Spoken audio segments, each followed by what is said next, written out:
Masih bersama saya Budiman Tandrojo di Satu Meja The Forum. Kembali ke Sekjen Partai Nasdem, Joni G. Plate. Bung Joni, ada analisis yang mengatakan bahwa Nasdem dan PDIP pun akan berpisah jalan di 2024. Kalau itu memang faktor Pak Jokowi tetap akan didengarkan atau gimana? Jadi begini Mas Budiman, yang pertama saya harus mensitir dulu apa yang disampaikan oleh Mas Burhan tadi. Nasdem akan mempertahankan presidensial threshold. Oke. Kalau bisa ditingkatkan. Ditingkatkan? Kalau perlu ditingkatkan. Karena pada saat kodifikasi undang-undang pemilu, nah kami minta ditingkatkan waktu itu. Ditingkatkan jadi berapa? Ya jadi 25%. Tapi saat ini 20% karena baru satu kali digunakan, maka kita gunakan lagi untuk yang berikut. Oke. Ya itu yang pertama. Karena apa? Karena kami tidak saja untuk beramai-ramai sampai di tingkat calon presiden. Oke. Kami inginkan melakukan orkestrasi politik pemilihan presiden, menghasilkan seorang presiden yang relevan dengan kebutuhan masa depannya Indonesia. Oke. Itu yang pertama. Kalau pertanyaan saya tadi, nah, lalu jalan?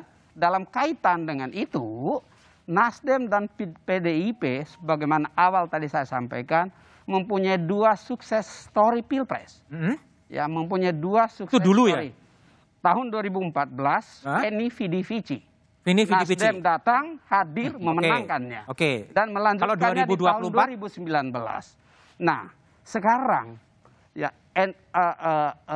konstelasi dan potret politik untuk Pilpres tahun 2024, PDIP sudah mempunyai tiket sendiri. Sudah. Nasdem belum mempunyai tiket sendiri. Tapi PDIP dan Nasdem mempunyai kepentingan yang sama, yaitu menghasilkan presiden yang mampu melanjutkan kesinambungan program-program yang saat ini sedang dilaksanakan oleh Pak Joko Widodo. Artinya Nasdem akan tetap bergabung dengan PDI Perjuangan. Artinya politik sangat dinamis, ada yang above surface, ada yang below surface. Dan politik Indonesia lebih banyak dipengaruhi oleh below surface. Apa itu? Yaitu apa? Yang above surface itu yang berkembang di ruang publik, yang ramai diperbincangkan di ruang publik. Ya, yang below surface adalah pembicaraan konsolidasi politik internal dalam rangka strategi untuk menghasilkan pemimpin nasional. Itu negosiasi kamar belakang ya? Bukan kamar belakang, bukan. Kamar mana? Ya, itu negosiasi politik di antara pemimpin partai politik. Yang tidak diketahui publik. Ya, yang belum perlu waktunya untuk disampaikan pada publik sekarang karena dia berproses. Ya, saya bukan berbelit-belit ini, tapi saya ingin realistis. Ya, tidak semua pembicaraan itu harus press conference. Tapi pembicaraan dalam satu peta jalan untuk menghasilkan pemimpin yang mampu atau presiden yang mampu untuk mengimplementasikan dan menjaga kontinuitas pembangunan nasional itu sama dengan PDIP. Dan kami mempunyai pengalaman yang sama. Nah, intinya Mas, ya, jalan ke Roma banyak, tapi tujuan kami sama. Ke Roma. Artinya partai Nasdem dan PDIP akan tetap berkoalisi mendukung Pak Prabowo Puan. Nasdem dan PDIP akan melaksanakan tugasnya saat ini sampai selesai dengan baik, ya, dan bersama-sama untuk menghasilkan pemimpin berikutnya.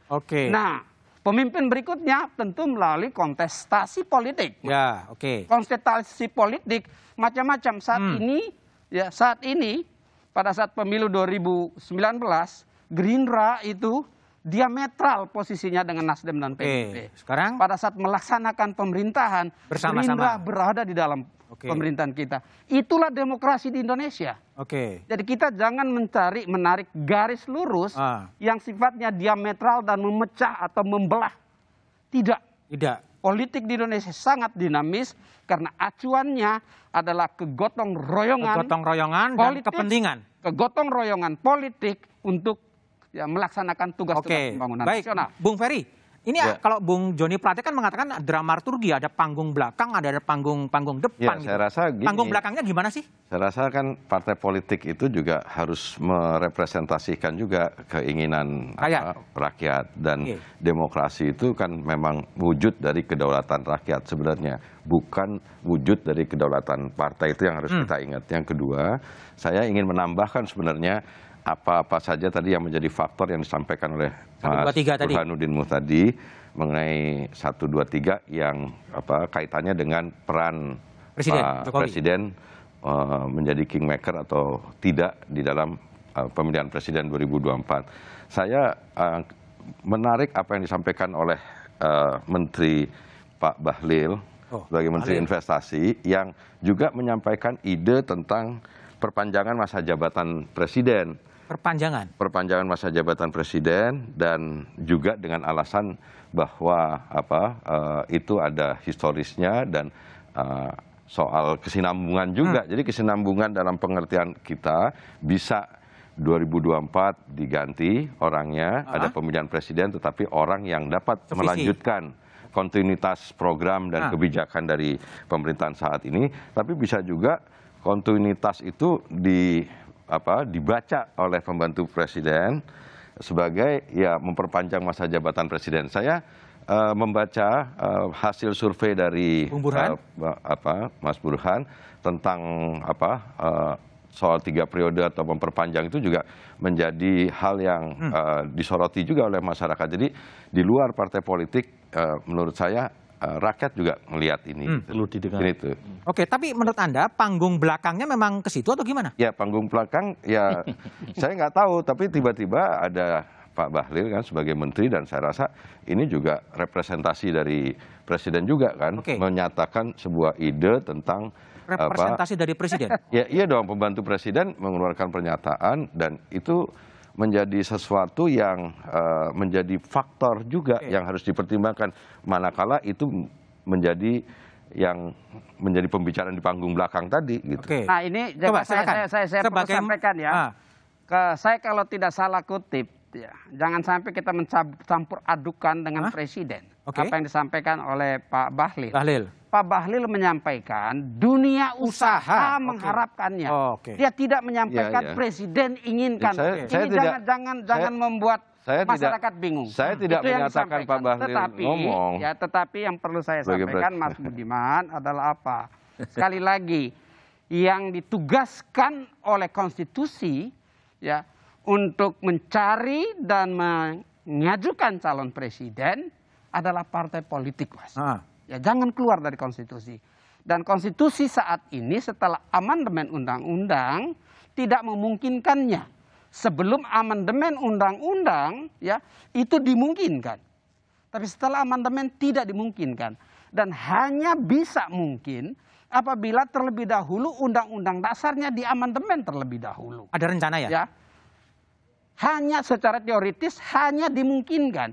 Jadi pada saat itu disampaikan, kita harus lihat ada mekanisme dan pranata konstitusi yang harus kita ikuti. Jangan sampai latah memberikan komentar seperti banyak pihak yang langsung menarik garis secara linear, seolah-olah apa yang disampaikan oleh Pak Bahlil ya sebagai mandat dari presiden karena dia menteri. Saya nggak bilang itu pernyataan saya nggak bilang Mas Ferry, saya bilang jangan sampai. Jangan sampai. Karena presiden memang nggak mau kan?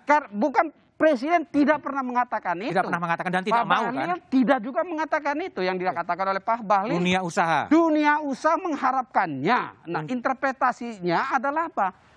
Tadi yang disampaikan oleh Mas Ferry, salah satu yang relevan adalah dunia usaha mengharapkan kontinuitas keberlangsungan pembangunan saat ini. Bahwa apabila itu juga nanti secara politik ya yang ditafsirkan yang kedua oleh Mas Ferry di politik demokrasi dan kegotong royongan multipartai dan liberal demokrasi Indonesia sah-sah saja dan dimungkinkan. Oke, Bung Burhan, ini gimana sebetulnya? Apakah betul kalau dari survei Anda ya dunia usaha seperti yang diklaim Bahlil menginginkan agar pemilunya ditunda ke 2027?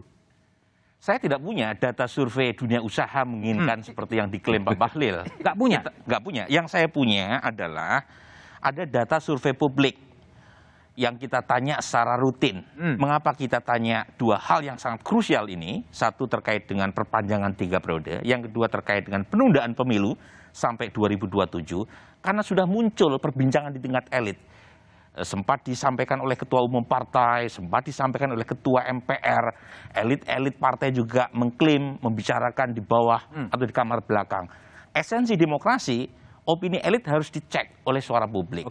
Nah kalau kita lihat dari data survei, memang ini yang perlu saya tekankan. Posisi saya tidak setuju. Tidak setuju terhadap baik perpanjangan 3 periode atau penundaan pemilu.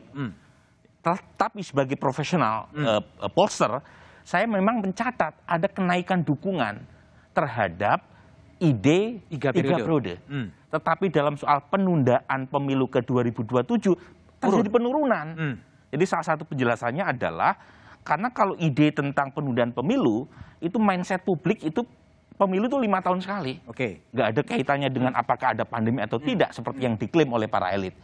Nah, jadi ada peningkatan, tetapi dua-duanya ini, Mas Budiman, itu minoritas. Sebagian besar masyarakat masih menginginkan ada pembatasan kekuasaan. Jadi presiden tidak boleh lebih dari 2 periode dan tidak ada alasan apapun untuk menunda pemilu. Jadi kalau misalnya alasannya adalah karena di masa sebelumnya ada presiden semacam itu presiden yang tidak demokratis. Tahun 60, tahun 65 tidak ada pemilu karena Presiden Soekarno saat itu mendaulat dirinya sebagai presiden seumur hidup. Apa mau Presiden Jokowi dianggap sebagai presiden yang tidak demokratis? Kan pasti nggak mau. Yang kedua, tahun 99 kenapa ada pemilu yang dipercepat? Bukan tahun 2022 setelah tahun 97. Karena Presiden Soeharto mengundurkan diri. Kemudian dipilihlah Presiden Habibie. Masalahnya ini tidak legitimate. Presiden Habibie dan para pimpinan partai saat itu dengan legowo mengajukan pemilu untuk dipercepat. Jadi ini presiden yang menurut saya tidak demokratis, jangan dipakai untuk menunda pemilu. Oke, baik. Bung Herzaki, kalau Bung Herzaki dari Partai Demokrat melihat ini gimana? Isu yang diungkapkan oleh Menteri Investasi Bahlil, usulan pengusaha agar pemilunya ditunda ke 2007 dengan dalih pandemi dan pemulihan ekonomi 2027. Itu gimana, Bung Zaki? Ya, kalau dari kami Partai Demokrat melihatnya begini, ya saran kami sebaiknya para pembantu Presiden Joko Widodo, termasuk Pak Johnny G. Plate tadi sudah menyampaikan, lebih baik fokus saja dengan tupoksinya masing-masing gitu, ya untuk bantu atasi pandemi dan krisis ekonomi saat ini gitu. Janganlah kemudian menyeberang ke lahan atau ke tempat yang bukan menjadi tugas tanggung jawabnya, gitu. Termasuk tadi ya yang disampaikan gitu. Kalau kami melihatnya malah apa yang disampaikan oleh salah satu menteri beliau itu bisa jadi upaya menjerumuskan beliau. Menjerumuskan? Iya, karena Pak Joko Widodo kan sudah bolak-balik menyampaikan. Itu menampar muka saya, itu mempermalukan saya dengan usulan 3 periode atau perpanjangan. Jadi kalau Bapak Joko Widodo sendiri sudah menyampaikan seperti itu, lalu untuk apa lagi nih pembantu-pembantunya menyampaikan hal yang bertentangan gitu. Ini apakah memang Bapak Joko Widodo jangan-jangan sudah mulai tidak didengarkan, atau memang ada upaya-upaya membuat Bapak Joko Widodo seperti Pak Soeharto dulu gitu loh. Kan hanya usulan dari pengusaha itu. Nah, tapi kan disampaikan di publik, kemudian disampaikan oleh seorang menteri gitu. Ya kan Menteri Investasi mendengar masukan pengusaha kan? Benar kan, itu bisa disampaikan langsung kepada Bapak Joko Widodo gitu, tidak perlu. Itu menanggapi surveinya Burhan. Benar. Kalau surveinya Bang Burhan itu jelas kok. 2/3 masyarakat Indonesia tidak ingin ada perpanjangan, tidak ingin. Hanya 1/3 kurang gitu. Itu sangat kecil loh angkanya dengan tingkat approval rate Bapak Joko Widodo yang sangat tinggi saat ini gitu loh. Nah ini kan mesti dipelajari dengan baik karena kami tentu berharap Bapak Presiden Joko Widodo bisa mengikuti jejak Bapak SBY lah.